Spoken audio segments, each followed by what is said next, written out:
நாங்கள் கொள்கைக்காக போராடுறோம். நாங்கள் மக்களாக நின்று போராட ரெடியாக இருக்கோம். நாங்கள் அதுக்கான குரலை தான் இப்போ கொடுத்துருக்கோம். இதே மாதிரி ஆர்ப்பாட்டங்கள் ஒவ்வொரு விஷயத்துக்கும் எதிராக நாங்கள் நடத்திக்கிட்டே தான் இருக்க போகிறோம்.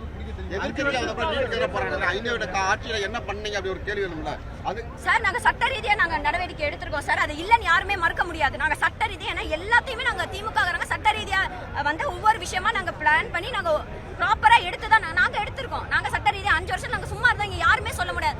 எல்லாரும் சொல்ற மாதிரி நாங்களும் எவிடன்ஸ் வச்சிருக்கோம், டேட்டா வச்சிருக்கோம், எங்களுக்கும் காட்ட தெரியுங்க. 41 நாள் ஆட்சி நடக்குதா? இது தமிழ்நாடா? உத்தரப்பிரதேஷ் மாதிரி தெரியல சார். உங்களுக்கு தெரியல, பக்ரீதுக்கு மாடு வெட்டக்கூடாதுன்னு சொன்னாங்க. நேற்று ஒரு இஸ்லாமிய சமூகத்தை சேர்ந்தவன்ற ஒரே நினைப்பால அந்த பையனை மிரட்டி இருக்காங்க. எஃப்ஐஆர் போறேன்னு சொல்லி நேற்று எல்லாம் 10:30 மணி வரைக்கும் இங்க இருக்கக்கூடிய நிறைய பேர் இங்க இருந்தாங்க அந்த பையனுக்கு சப்போர்ட்டா. எல்லாருக்கும் தெரியும். நாங்க என்ன கேட்கிறோம், இங்க ஆட்சி 41 நாள்ல ஐயா எத்தனை பாலியல் குற்றங்கள் நடந்திருக்குது? கூட்டணி கட்சிகள் எல்லாருக்கும் ஒரு கேள்வி கேட்கிறேன். எத்தனை பேர் குரல் கொடுத்தீங்க? எத்தனை பேர் வந்து இவ்வளவு பாலியல் வன்கொடுமை நடக்கும்போது எத்தனை பேர் குரல் கொடுத்தீங்க? இதே போன அரசா இருந்தா எல்லாரும் ட்விட்டர்ல ட்வீட் போடுவீங்களா? ஏன் போடல? நாங்க கேட்கறது காசு பணம் இல்லைங்க. குழந்தை இழந்திருக்காங்க. குழந்தை இழந்தவங்களுக்கு என்ன கொடுப்பிய? அவங்களுக்கு ஆறுதல் கொடுக்கணும்ல, அவங்க கூட போய் நிக்கணும்ல. நாங்க அதைத்தான் பண்றோம். நீங்களும் அதைத்தான் பண்ணணும்னு நாங்க எதிர்பார்க்கிறோம். இத்தனைக்கும் இந்த சிங்கப்பெண் அதிரடிப்படி அழகா துப்பட்டா போடுங்க ஐயா, நாங்களாம் பெரிய ஆளுங்க. நாங்க சரி நீங்க சொல்றதை கேட்கறோம். 3 வயசு குழந்தைக்கு ஜட்டி இரும்பலையா அங்க போட முடியும்?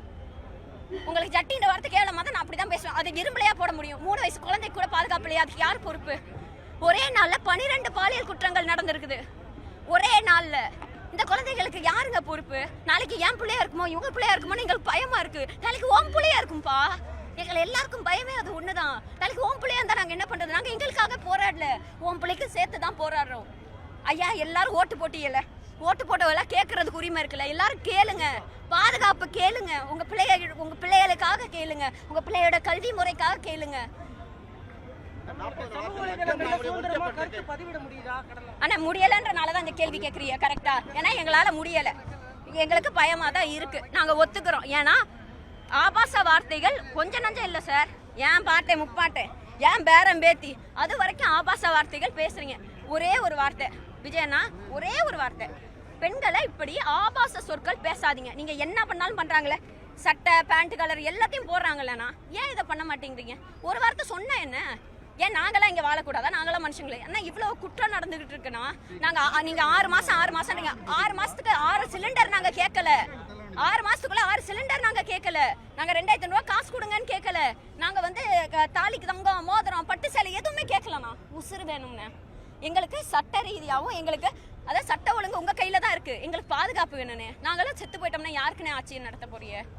எங்களோட ஒரே கேள்வி அதான். நாங்களாம் செத்து போயிட்டோம், யாருக்கு ஆட்சி நடத்த போறிய? பயமா இருக்குண்ணே. நடமாட பயமா இருக்கு. பொம்பளை பிள்ளைகளாம் நடமாட இன்னும் பயமா இருக்கு.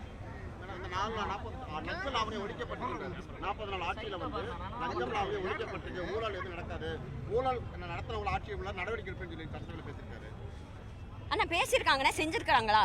அண்ணன் சொன்னதுல மேனிஃபெஸ்டோல எத்தனை செஞ்சிருக்காங்க? பேசுறாங்கண்ணே. நாங்க ஊழல் இல்லாத ஆட்சின்னு பேசுறாங்க. உங்களுக்கு தெரியாதது ஒண்ணும் இல்ல. டெண்டர் வந்து ஒரு 6 மணி நேரத்துல ஒரு டெண்டர் முடிக்கப்பட்டது. இது எல்லா நியூஸ்காரங்களும் நீங்களும் போட்டிய 6 மணி நேரத்துக்குள்ள ஒரு டெண்டர் அதுல ஊழல் இல்லாம எப்படி முடிக்கப்பட்டது? திருச்சியில ஒரு ஹாஸ்பிட்டலுக்கு, இதை நீங்க வேணா சர்ச் பண்ணி பாத்துக்கோங்க. ட்விட்டர்ல ஒருத்தர் வந்து ட்வீட் போட்டிருக்காரு, குஜராத்ல நடந்த மாதிரி இங்க வந்து விஜயண்ணா ஆட்சி சூப்பரா நடக்குது, 48 மணி நேரத்துல எங்களுக்கு அப்ரூவல் கிடைச்சிருச்சு. எங்களுக்கு தெரியலங்க சாமி, அது எப்படி 48 மணி நேரத்துல கொடுக்க? அவர் பெருமையா குஜராத்தையும் சிஎம் அண்ணா விஜய் அண்ணானையும் அழகா சேர்த்து வச்சு போட்டிருக்காங்க. அப்ப இங்க என்ன ஆட்சி நடக்குது? இது தமிழ்நாடா உத்தரப்பிரதேசா?